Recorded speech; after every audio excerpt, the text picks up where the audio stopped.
Welcome to this new summer online Bible podcast, YouTube video. Yeah, we don't know what to call it yet, but it's something new that we're trying for our congregation. But we hope anyone out there on YouTube might find this helpful. My name is Pastor Eric Bostrom, and this is Pastor Merkle. We're from Mountain View Lutheran Church in Edgewood, Washington. And this is going to be just a summer video series on the Ten Commandments.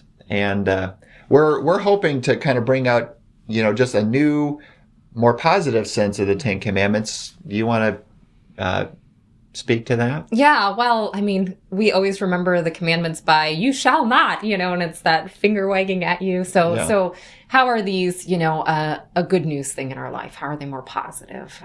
It's something that helps us live with freedom and life, and isn't just a set of rules that, feels like it's binding us somehow. Right.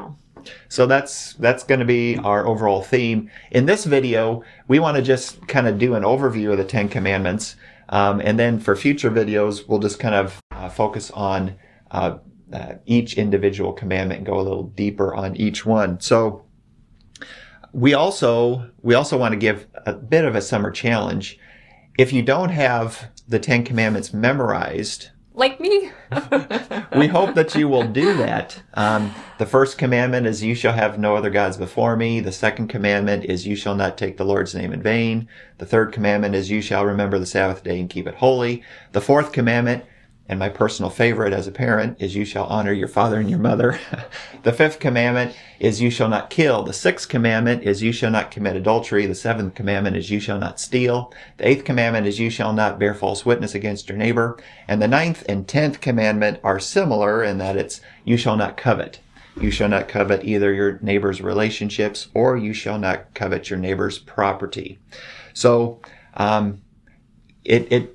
it won't take you long to memorize them, but I think it will serve you well if you have them memorized. So in terms of freedom, that the Ten Commandments are all about how we experience a bigger and a better freedom, and not just a personal freedom or an individual freedom, but a communal freedom.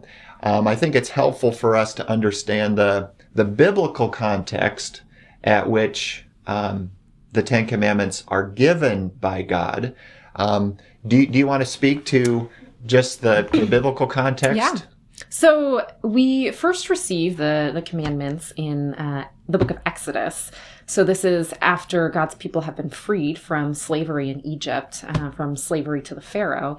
And these commandments are given really to help them understand how they are to live as free people. So the context here is really important because they were in a mindset of slavery. That is how they knew to exist and knew to be in the world. And so God in these commandments is essentially saying, there is a different way of being that I'm calling you into. And, we're reminded of that in how the commandments are given.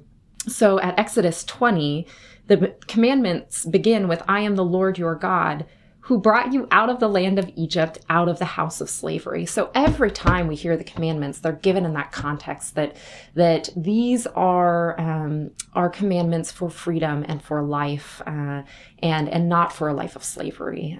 And that, as we're going to explore through this video series, is something that still applies to our life today. What are the things that bind us in life, and that God's commandments free us from? And so we'll be looking at that as we go through this series.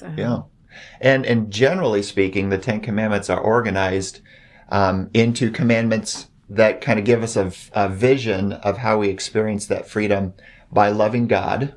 And so either the first 3 commandments or the first 4 commandments, depending on if you're using kind of the Catholic or the Lutheran organization of the Ten Commandments, or in the time of the Protestant Reformation, there was also a little bit of a reordering where "you shall not make no graven image" became kind of its own commandment. It was kind of taken out of the first commandment and kind of made its own commandment. So there are some Protestant traditions that organize it for 6.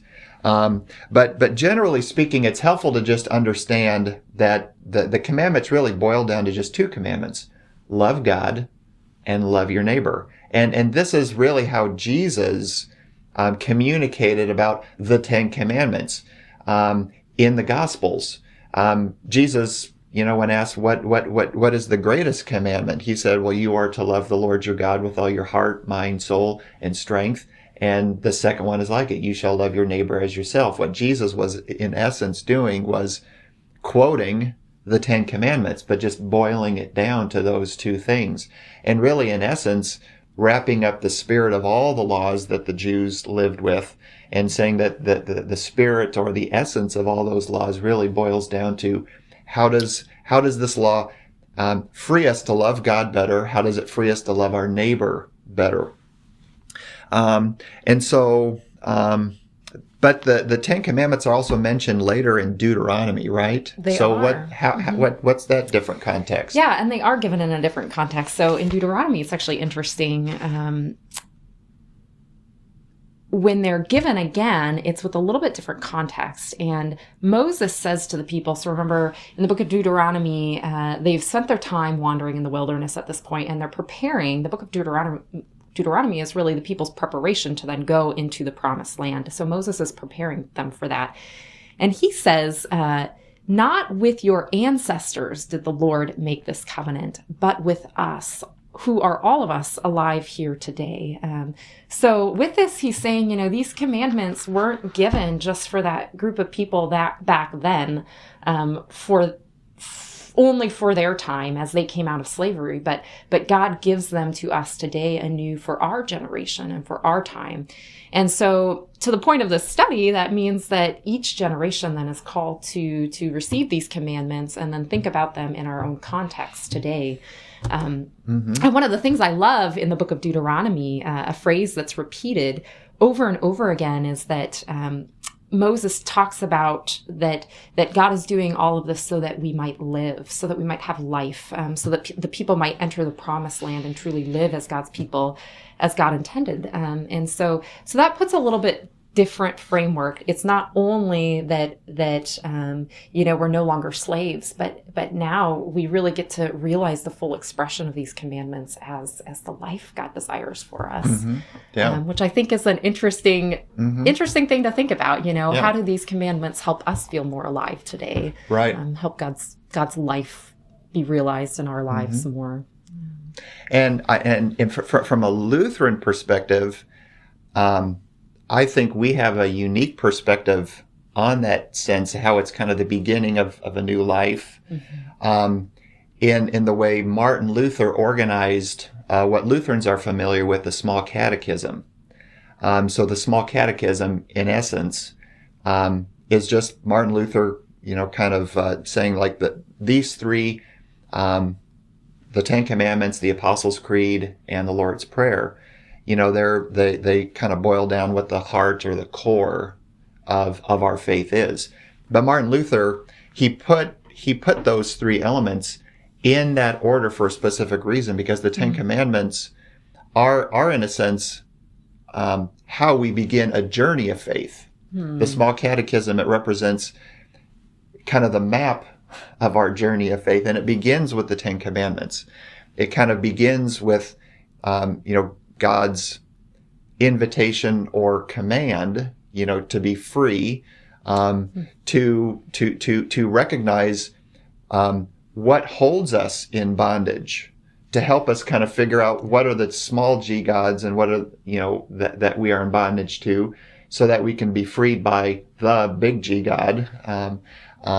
And that's how we kind of begin the journey of faith, and then we move to having then a greater understanding of the Trinity, the Father, the Son, and the Holy Spirit, and what we believe about that. But then as we continue to grow and mature in our faith, then it kind of culminates in the Lord's Prayer, where we have more of an intimate or a personal sense of a relationship with God by, using a familial term, our Father, or our Abba, our Daddy, who art in heaven. And we're kind of speaking, a little bit more personally with God at that point. But the Ten Commandments really kind of represents the beginning of that journey of faith. Yeah. Well, and it's interesting if you think of it in kind of in a circular motion, then that Lord's Prayer enables us to cycle back through the commandments then in an even deeper way, I think. And that's where perhaps we can recognize where these commandments are really about a covenant relationship that God has with us. And it always intrigues me that the commandments start with God saying, I am the Lord, your God, right? And so it starts in the sense of deep relationship, that I am your God and you are my people. And they're always framed that way. And so, what is a covenant relationship, and how do we understand these commandments too as bringing us into deeper relationship with God, that deeper relationship with God, that faith journey that the small catechism is also working towards. Yeah, kind of that sense that, we're in this together. Yeah. That we can't do it without God, but God also has this sense of, but I don't want to do it alone.